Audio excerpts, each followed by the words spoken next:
6:21 and it's early in the morning, and I am on my way to Spokane Airport to board a flight to South Africa. My Uber driver over here, thanks for getting up so early in the morning to drive me. You're welcome. And so it's going to be about a 2-week trip with my brother Jim, and looking forward to the experience.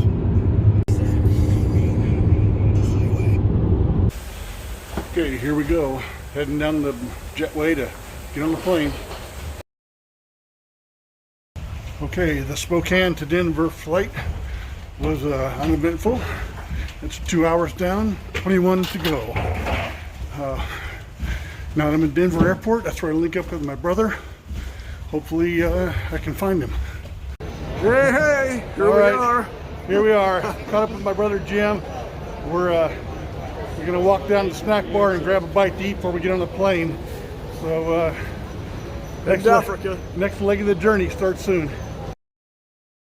Okay, I'm looking for gate B32. So looks like I got a ways to go. Okay, here we are. Plane just landed in Johannesburg after let's see, exactly 24 hours of flying. So good to be on solid ground again. Hopefully we can get through customs, and get out of here. Okay, here's the motel we stayed in last night. We only went about an hour from the airport because it's a 4-hour drive to the hunting camp, and it was already pretty late. So right behind us, there's the van. There's Jim jumping in it. We're getting ready to take off, and hopefully 3 hours from now we'll be out there.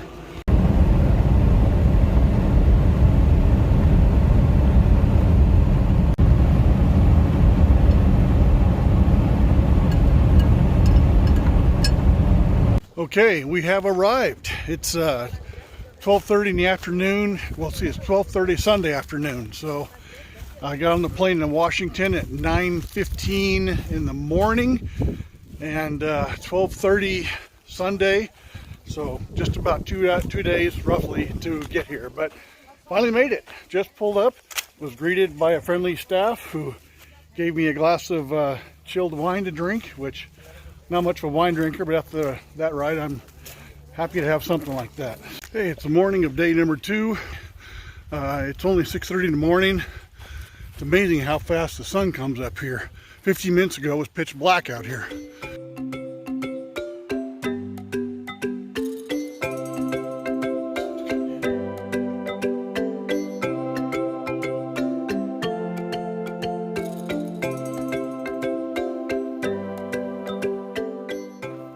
Well, this is the end of the first morning of our hunt, and just right behind me, this is big block building right there, was actually the blind that Jim and I were sitting in all morning long. They dropped us off about 6 o'clock this morning, and it's now about 11 o'clock, and we're waiting for them to come pick us up.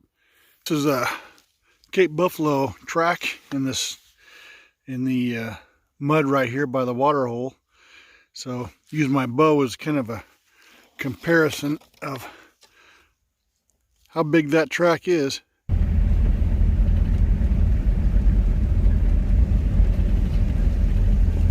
All right, it's the evening of day 2. Windy, so you can probably hear that, but there's Jim climbing up into that's the stand we're gonna be hunting in tonight. Right up there. Kind of hard to tell from the movie here, but we're inside of an elevated blind about 18 feet or so off the ground, and very comfortable chairs in it. And let me turn around and give you the view out the window. Okay, you can see the water hole right down below us.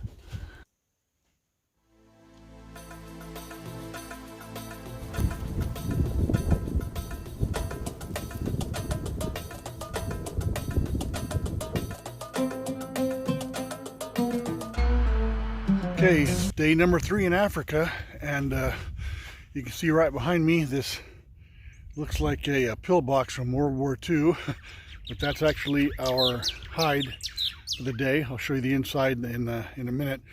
The problem is The shooting ports on this little house here are pretty narrow. They're more designed for rifle hunters. It's going to be tricky for a bow hunter to try to get lined up and shoot an arrow with those skinny little ports. Here's the back door, and you can see we've got a netting over the back, but you actually go down about 3 feet to these stairs, and then there's a shelf here, and this is one of the ports you got to shoot out of. So yeah, this is going to be a real challenge trying to shoot a bow accurately through one of these things. Africa is notorious for its thorn bushes, and this is one of the worst offenders right here. I think this is an acacia. I wouldn't swear to it because I'm not a botanist, but you can just look at the thorns on this sucker.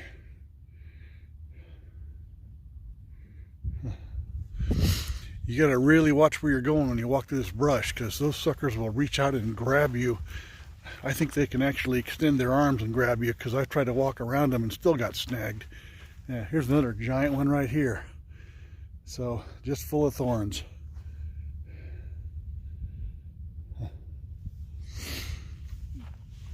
Ouch. We're actually supposed to be out here all day long, but if I turn around, you can see got water right behind me. So hopefully something will come in and be within range of us.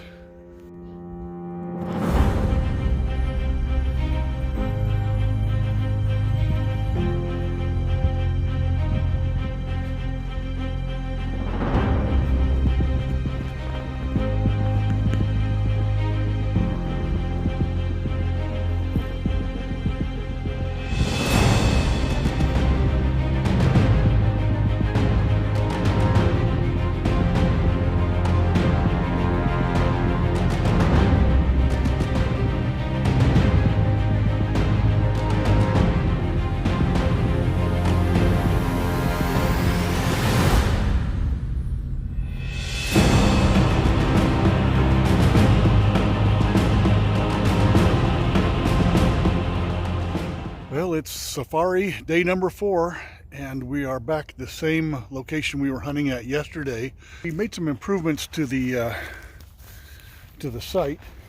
We had animals coming in from behind the blind where we couldn't see them and feeding at the water hole. So what we've done is piled up a whole bunch of this brush, this super thorny stuff that is worse than any cactus I ever encountered in the States. And we've blocked off the end of the pond here, so the animals are forced to go around where they'll be in front of the pond, and hopefully where we can get a shot at them. So.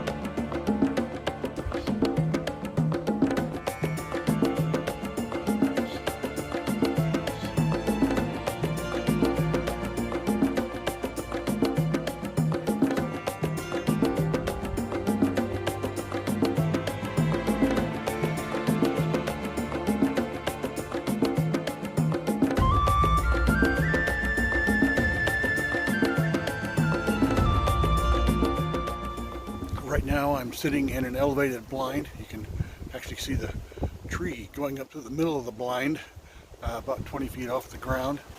Unfortunately, it's a very cool and windy day, which is not going to be ideal for hunting, but you got to deal with the cards you're dealt. You can see, of course, that I'm here in the blind alone. Jim and I thought we would dramatically increase our chances for success by splitting up. So he's hunting in a different blind somewhere else, I'm not sure where. So hopefully he'll have some luck today, even if I don't.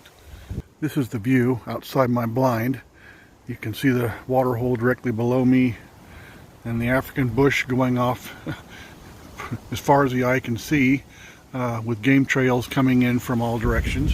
You have to keep a 360-degree lookout because you never know where the animals are going to come from.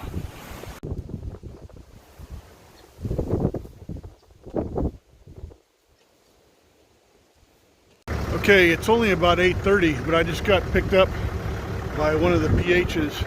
He said it's way too cold and windy to be sitting over a water hole.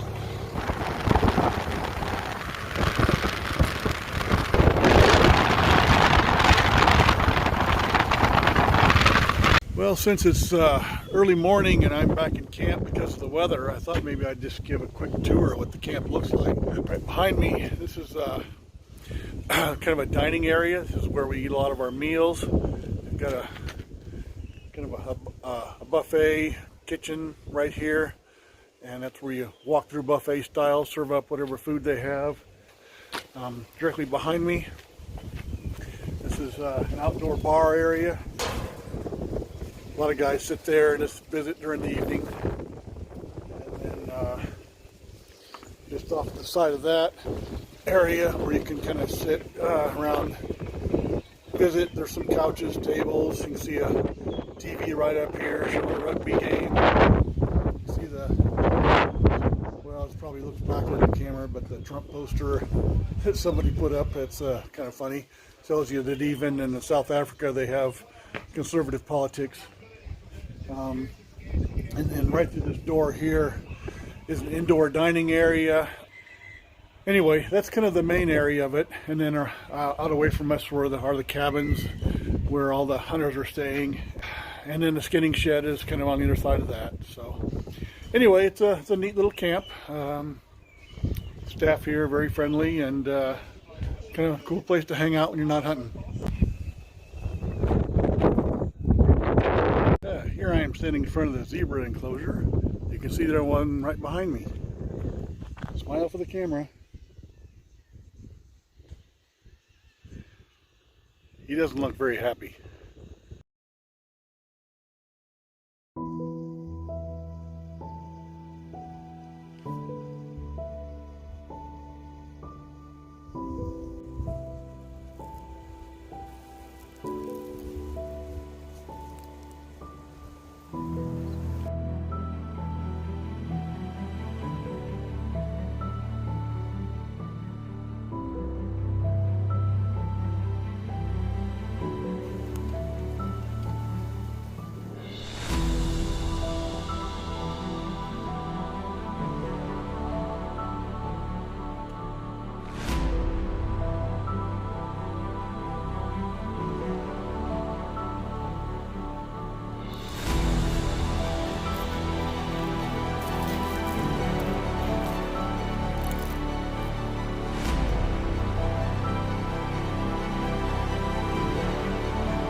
Okay, I know it's impossible to see through this camera, but in this spot where we drew a circle in the dirt is a leopard track. And he said a pretty big leopard, so it's a little bit exciting to know that in addition to worrying about Cape buffalo, which we've seen tracks of already, there's also leopards walking through this brush.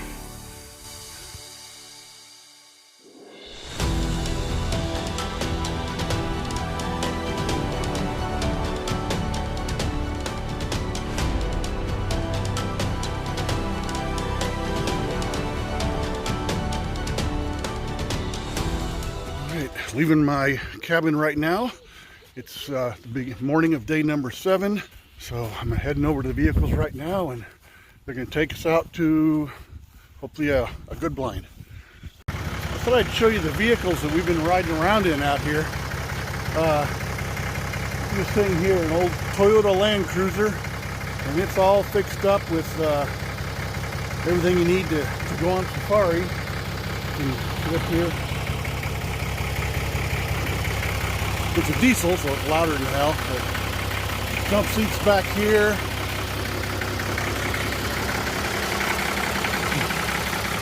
Big grill up front, I guess, so you can run into buffalo and stuff, including a jump seat in the front, which I would never consider riding in.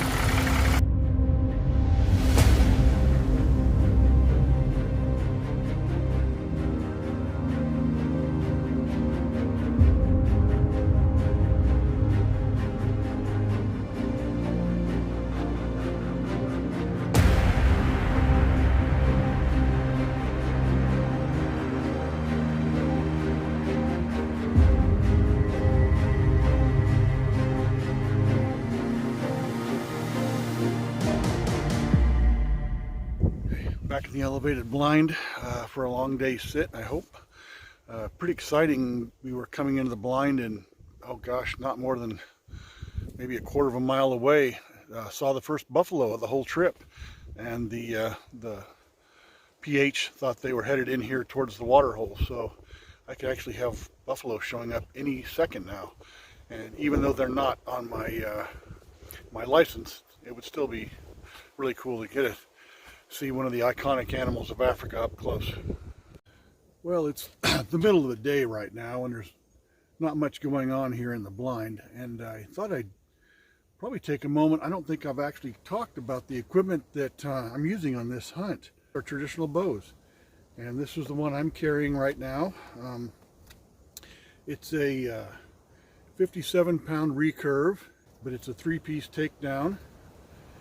And the arrows I'm shooting, these are a Beeman center shot, and the broadhead is a Simmons Shark.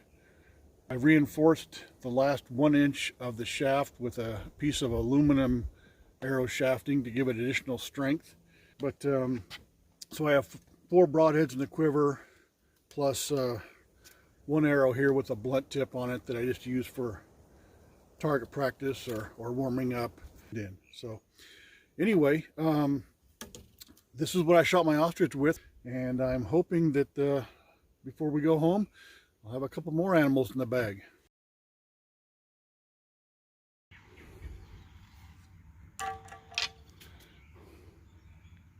Ooh, not bad. I almost cussed for the camera.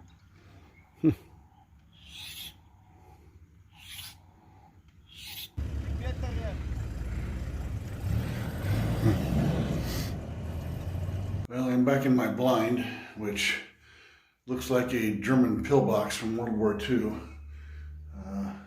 or feels like a prison cell. But let me just show you.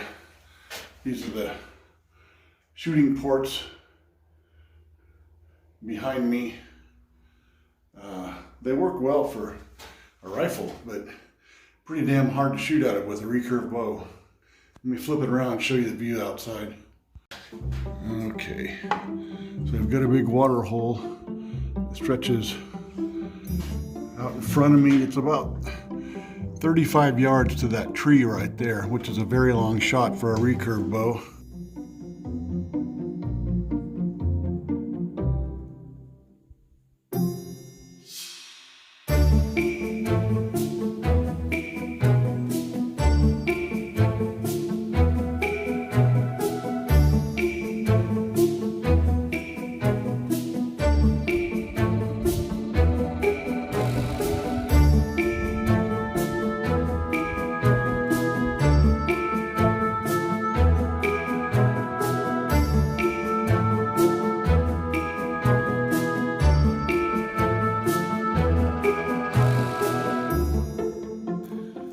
Well, I just stepped out of my blind for a couple of minutes to stretch my legs and warm up, because it's still, even though it's a really warm day outside, it's pretty freezing cold inside this cinder block blind that I'm hunting out of. Thought I'd give you a look at it. That's you can see the shooting ports down there. I really like hunting out of a blind like this. It allows me to really watch the African wildlife interacting naturally. I mean, just this morning, watched some Inyala come in and feed, and there have been geese landing out here in this pond, and a troop of monkeys came by, and what was really cool, a big troop of meerkats came by. That's the first I've seen since I've been here, and those are really fun to watch. But it's just it seems like a much more natural experience to be hunting like this as an observer. I think I've said it before, but Jim and I have been exceptionally lucky that we have been allowed to hunt in this fashion pretty much just all by ourselves. Normally, anybody who goes hunting here anywhere in Africa has to be accompanied by a professional hunter called PHs. And that makes sense. I mean, Africa can be an extraordinarily dangerous place to people that don't know their way around out here. And there are some pretty dangerous animals. No lions running around here that I'm aware of, but I know they do have herds of Cape buffalo actually quite close. They have buffalo tracks right here at this water hole. And there are leopards in the area, and you know, other dangerous animals. So the fact they're letting us out here unaccompanied shows that they have a lot of confidence in our ability as hunters, I guess, to keep ourselves out of trouble. Although I am supposed to stay in the blind most of the time. But anyway, I need to climb back in there and sit some more, and hopefully see some action here shortly. Well, this is the morning of day number 8 of our safari. I'm just heading right over now to get in a couple of practice shots before the safari car picks me up and takes me back out to the blind I was hunting out of yesterday. I did get an arrow into a nice male Inyala, but unfortunately it struck him just a little bit too high. But they believe that he will come back into the same water hole today, so that's where I'm spending the day.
I'm not sure how well you can hear it, but the lions are roaring their heads off over here. Let me see if I can get closer.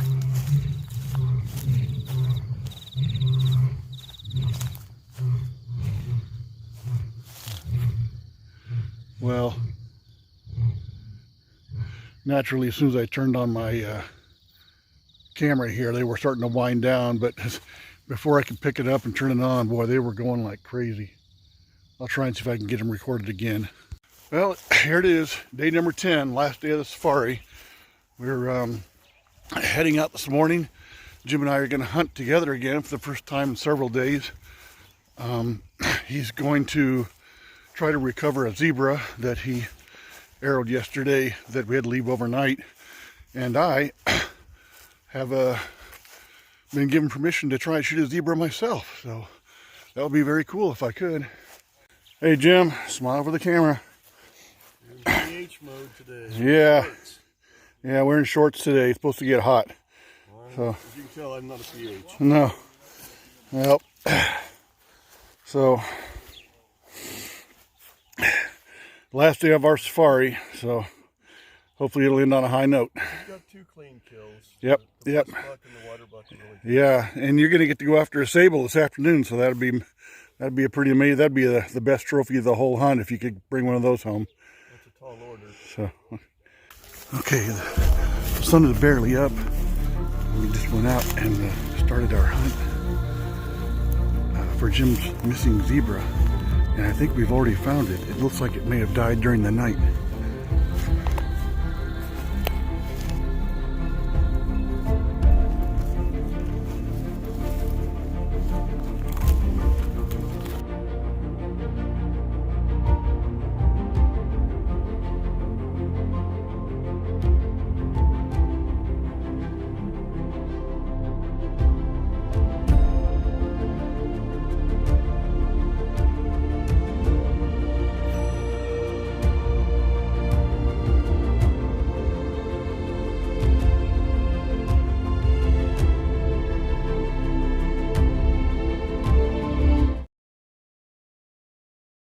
back in the skinning shed here, looking at some of the heads that have been shot here over the past week or so.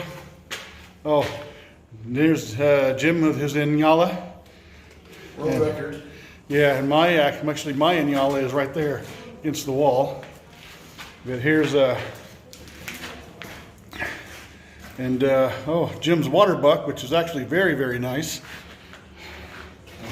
So, yeah, check that out. It's gonna look great hanging on your wall.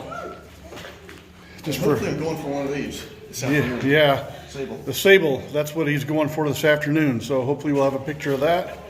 Get some of the others. There's 3 kudu against the wall there, and this that's the bottom side of a Cape buffalo. Boy, those son of bitches are big. So, yeah, a lot of animals here. Well, here it is, our last day in Africa. And big tip of the hat to Jim, because he stuck to his guns, figuratively speaking, and only bow hunted the whole trip. So he really earned his trophies. Let me flip the camera around, show you the very last beautiful African sunrise. Yeah, look at that sun coming up there through the trees. Just beautiful. I don't know how well it's going to show through the camera, but wow, I'm going to miss that. Don't see sunrises like that at home very often. Well, just about ready to load up and take off. Thought I'd walk over and visit the lions one more time. Things have been keeping me awake every night. Boy, about the middle of the night, they start roaring back and forth to one another and make a lot of noise. You can't believe how loud these things are. So, I think this one's gonna sneak up on me here. I don't know if I should trust this fence here. This fence doesn't look super secure. Probably wouldn't even keep my goats in. Yeah, he's reading the menu on me right now.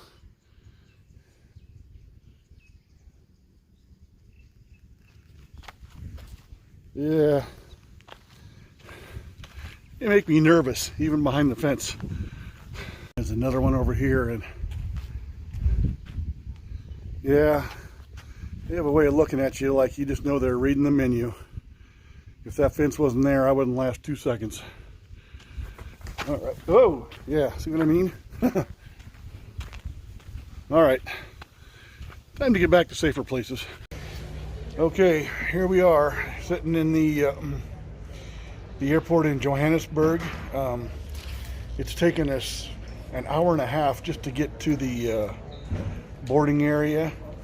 The security is just ridiculously redundant. We've had to show our passports 5-6 times. We've had our bags searched 3 times, I believe. Anyway, hopefully this is the last time we board an airplane and headed home. Okay, here we are. It's Saturday, August 21st, and we're in the airport at Newark, New Jersey. My plane boards in about 45 minutes to take me back home, and Jim's an hour behind that to go back to Colorado. So this is the end of our safari. Great experience. Started off a little bit rocky, but turned out better than we could have expected. So, any final thoughts, Jim? It was an adjustment. It's not the kind of hunting that I'm used to, and I'm used to being independent, and so that was definitely an adjustment. So, but I'm glad we did it. It was fascinating. Yeah. And good results. Yeah. Better than I would have guessed. I think I'm safe to say right now that both of us would actually consider going out and doing it again. So maybe we can save up enough pennies and get that taxidermist paid off. So anyway, great adventure.